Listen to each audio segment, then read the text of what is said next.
você deve se lembrar bastante do que aconteceu na vida de Daniel.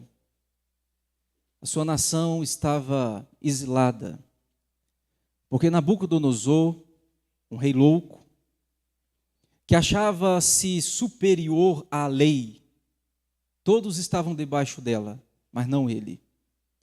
Resolveu sitiar Jerusalém, levar cativos alguns jovens para a Babilônia. O resto ficou lá. Ficou em Jerusalém para morrerem, ou de fome, morrerem, ou de doença, morrerem, porque poderiam se tornar comida para o outro. Para que você vivesse, eu me tornava a sua comida. É o que Jeremias narra em Lamentações. Neste cenário, nesta leva que estão sendo levadas para a Babilônia, vai uma turma, dentre os quais a gente conhece bastante Daniel e os seus 3 amigos. Olha o que acontece aqui nessa passagem. Verso 4. Vou ler a partir do 3, mas o nosso foco é o 4. Disse o rei Aspenaz, chefe dos eunucos, que trouxessem alguns dos filhos de Israel, tanto da linhagem real como dos nobres, jovens sem nenhum defeito, de boa aparência, instruídos em toda a sabedoria, doutos em ciência, versados no conhecimento, e que fossem competentes para assistirem no palácio do rei, e lhes ensinasse a cultura e a língua dos caldeus. Vou me deter até aqui na leitura, eu explico vocês um pouco mais do texto a seguir. Eu quero conversar com vocês, irmãos, sobre o seguinte tema: fidelidade sobre tudo. Fidelidade sobre, acima, por cima, acima de novo, de tudo. Deus não isenta ninguém de ser fiel. Ou somos ou não somos. Ou a gente é, ou a gente não é fiel. É tão interessante quando a gente fala de eleição, nós estamos recebendo aqui irmãos ao cargo de diácono e presbítero. A Bíblia fala tão fortemente sobre isso, que Paulo, quando foi instruir a igreja, quanto ao perfil, as características do diácono e do presbítero, Paulo disse lá em 1 Timóteo que o presbítero e o diácono e o pastor não podem ser neófitos. Você sabe o que significa ser neófito? Neófito é alguém imaturo na fé, talvez um recém-convertido, ou pode ser alguém que tenha tempo de conversão, mas que ainda não amadureceu. Pode ser. E Paulo, quando vai falar deste ofício, deste papel de liderança, ele diz que não deve ser neófito para não suceder que se ensoberbeça. Por quê? Eu queria começar a minha palavra introdutória falando disso. O neófito não pode ser recebido ao cargo de líder na igreja para não se ensoberbecer, porque no reino de Deus, o reino de Deus é o contrário do reino humano. No reino do mundo, um homem que se destaca tem o quê? Tem várias pessoas servindo a este homem. Não é assim? No mundo, quanto mais importante uma pessoa é, mais gente ela tem servindo-a. E no reino de Deus? No reino de Deus é o contrário. No reino de Deus, se você quer ser o maior, é exatamente o contrário. Seja servo de todos. Portanto, o maior no reino de Deus não é o que tem gente servindo. Maior no reino de Deus é que tem muita gente sendo servida por ele. Este é o maior. E Paulo foi falar dessa liderança e diz o seguinte: não seja neófito, isto é, não seja imaturo, para você não correr o risco de se ensoberbecer. Porque soberba pode assumir o nosso coração na liderança. Eu me torno líder e acho que, movido pela mentalidade mundana, que as pessoas devem me servir. Quando no reino de Deus é o contrário. Deus me coloca líder para que eu sirva às pessoas e servindo as pessoas, eu estou servindo a Deus. É o contrário. E este é um grande perigo, porque soberba, a Bíblia diz, não suceder que se ensoberbeça e incorra na condenação do diabo. Ora, a condenação do diabo foi exatamente pela soberba. Então Deus, querendo poupar você, diz, olha, é melhor que seja alguém maduro. Tem gente que tem dom de liderança, mas não tem maturidade para liderar. Compreende? O sujeito tem o dom, mas não tem o outro requisito que o qualifica, que é maturidade. Se eu entro para a liderança, para liderar sendo imaturo, eu caio numa cilada. E Paulo disse, olha, se ensoberbecer é uma cilada do diabo. Pois é. Quando eu olho para esse texto, eu vejo jovens, irmãos. Aqui, Daniel tem por volta de 16 anos. Para você ter ideia, é mais novo do que o Cleudes e mais novo do que o Abraão. Já estão mais velhos, esses dois já estão mais velhos. Daniel, por volta de 16 anos, alguns dizem 17, outros dizem 16. Vamos ficar com 16, não tem problema. 16 anos, vai ele mais os seus amigos sendo levado para fora da sua família, para fora da sua nação, da sua cidade, com um objetivo. O Nabucodonosor queria babilonizar, não sei se existe essa palavra, queria babilonizar esses meninos. Isto é, gente, vocês venham para cá, nós vamos ensinar vocês como vocês pecam com qualidade. Porque a Babilônia era um cenário de pecado múltiplos e absurdos. Se algo reinava ali na Babilônia, era o pecado. E Nabucodonosor escolhe a nata, escolhem os melhores. E vai uma leva de jovens, claro. E o que os mais velhos fazem? Ficam para lá. Para quê? Eu queria, Kenner, coloca para mim, Lamentações 4:2. Acompanhe aqui na tela, meus irmãos. Jeremias narra a turma que ficou lá em Jerusalém. A turma que ficou e não foi para a Babilônia. Olha o que ele fala a respeito dessa turma que ficou. Lamentações 4:2. Olha aí. Ele está narrando a sua turma cativa. Olha só. Os nobres filhos de Sião, comparáveis a puro ouro, como são agora reputados por objeto de barro, obra das mãos de oleiro. Olha a figura. Está dizendo o seguinte, essa turma, que antes eram considerados e tratados como ouro, agora se tornaram como barro. Barro é algo que se desfaz, desmonta. Olha mais a imagem, verso 3. Até os chacais, a gente não conhece muito chacais, mas é uma espécie de lobo. Até os lobos dão o peito, dão de mamar a seus filhos, mas a filha do meu povo tornou-se cruel como os avestruzes no deserto. Sabe o que está dizendo? Que os animais tinham leite para dar à criação, mas as mães não tinham leite mais para dar aos seus filhos. Olha o cenário. Piora? Piora. Verso 4. A língua da criança que mama fica pegada pela sede ao céu da boca. Sabe a criança que a língua...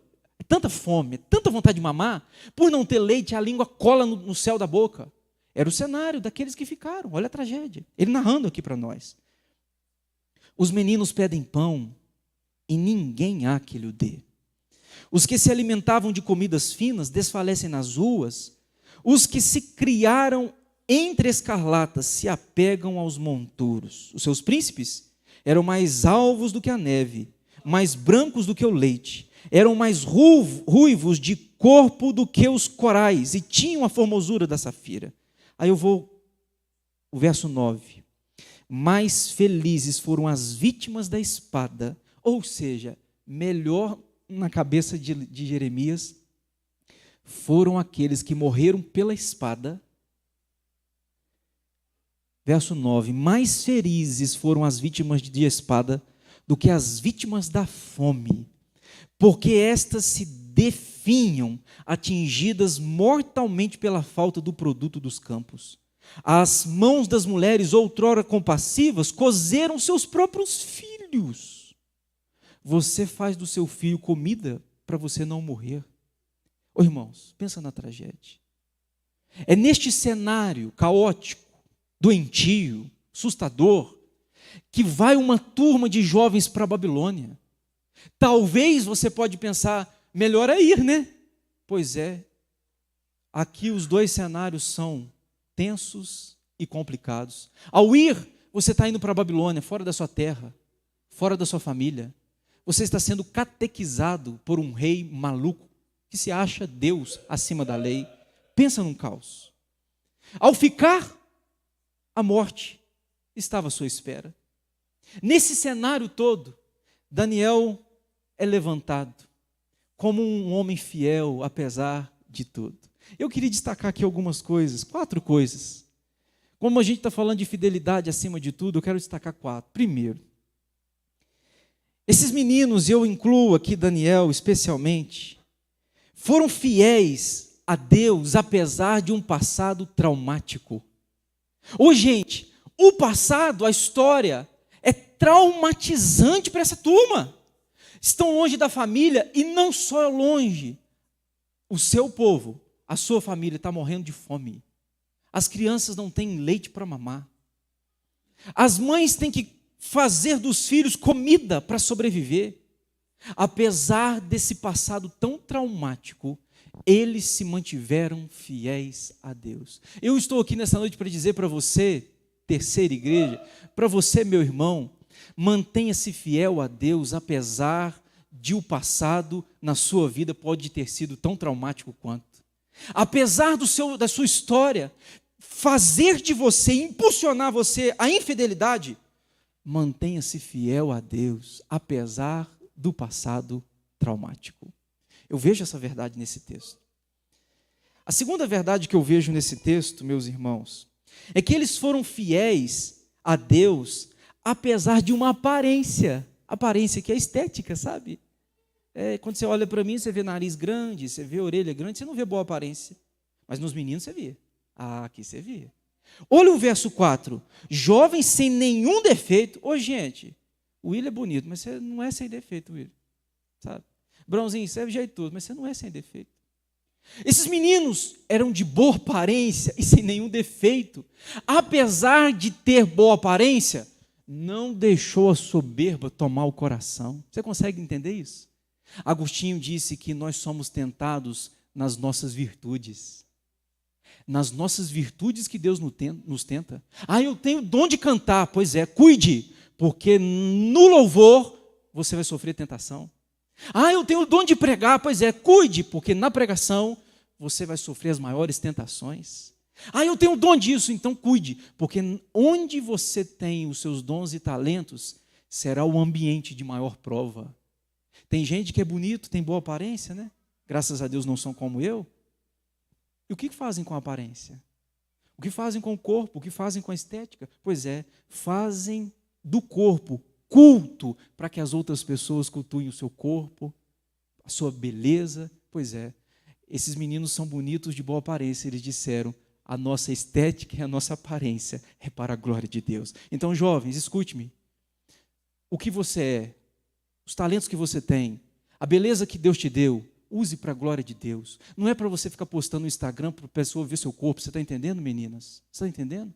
Não é para você demonstrar para os outros cultuarem o seu corpo. Não, a sua estética é para a glória de Deus. Esses meninos são fiéis sobre tudo, inclusive sobre a aparência. Terceira coisa que eu destaco nesse texto é que esses meninos foram fiéis, apesar de uma inteligência diferenciada. O verso 4 diz, instruídos em toda sabedoria, doutos em ciência, versado no conhecimento. Nabucodonosor não é bobo, não. Ele é pecador, mas bobo ainda não. Ele quer treinar uma turma, você acha que ele chama a gente bobinho? Ele chama a nata, os melhores dos melhores. A turma que poderia subir num pedestal e se envaidecer, olha o meu conhecimento. Pois é, apesar de terem boa inteligência e bom conhecimento, se mantiveram fiéis. Irmãos, eu queria desafiar vocês. Use o que você conhece, use o que você sabe, os seus talentos, o conhecimento que Deus te deu, na área que Deus te deu, use para a glória de Deus, sabe? Na igreja, há inúmeras possibilidades de você exercer o talento que Deus te deu. Portanto, o talento, Deus nos deu para duas coisas. Deus nos deu talento para ganharmos dinheiro e sustentarmos nossa casa, é verdade. O talento serve para isso. Você pega um artesão, faz aquelas obras tão bem feitas, é para sustentar a família dele. Pois é verdade. Mas não esqueça que a segunda coisa, e talvez mais importante, o talento que Deus dá a você e a mim, o dom que Ele dá a você e a mim, é para Ele ser glorificado. Portanto, esses jovens aqui são inteligentes, são versados no conhecimento, mas disseram, é para Deus. Não é para nós nos envaidecermos, não é para a gente se achar os caras, não. Isso aqui é para a glória de Deus. Mas por último, meus irmãos, esses jovens foram fiéis apesar de tudo. E por último, quarto lugar, eles foram fiéis apesar de uma pressão diferenciada. Olha o verso 5. Determinou o rei ração diária das finas iguarias da mesa real e do vinho que ele bebia, que assim fossem mantidos por 3 anos, ao cabo dos quais assistiram diante do rei. Entre eles se achavam dos filhos de Judá, Daniel, Ananias, Misael e Azarias. O chefe dos eunucos lhe pôs outros nomes, a saber, a Daniel, o de Beltesazar, a Ananias, o de Sadraque, a Misael, o de Mesaque, e a Azarias, o de Abidnego. Resolveu Daniel firmemente não contaminar-se com as finas iguarias do rei, nem com o vinho que ele bebia. Então pediu ao chefe dos eunucos que ele permitisse não contaminar-se. Deixa eu te dizer uma coisa, porque eu estou falando de um jovem de 16 anos. Escute-me você que está aí entre 10 e 20 anos. As decisões mais importantes da sua vida geralmente são tomadas nesse período. Tome grande cuidado com a decisão que você pode tomar, porque se ela for ruim, pode arrebentar com a sua vida. Este menino tem 16 anos, mas ele tem conhecimento o suficiente para falar o seguinte: rei, eu não como da comida do Senhor. Eu não como. Por que não come? Porque a comida tinha veneno? Não. Porque a comida era consagrada aos ídolos. Daniel entendeu: eu não como aquilo que está contaminado pelo pecado. Ele diz: só pode nos abster, nós não queremos essa fartura. Eu resolvo firmemente não se contaminar. Ô irmãos, ele está com 16 anos, ele decidiu não se contaminar. Você vai para Daniel capítulo 6, ele está na cova dos leões. Sabe quantos anos ele está lá na cova dos leões? Daniel capítulo 6. Na cova dos leões ele tem por volta de 80 a 83 anos. Este menino com 16 anos toma uma decisão, e essa decisão é levada por toda a sua vida. Ele vai parar na cova dos leões, e vai parar porque é fiel a Deus. Ele é fiel sobre tudo. Então escute-me aqui, irmãos, Deus não negocia fidelidade, nem você negocia. Você que é casado, aceita o seu cônjuge ser 80% fiel? 20% não precisa não, mas 80% só.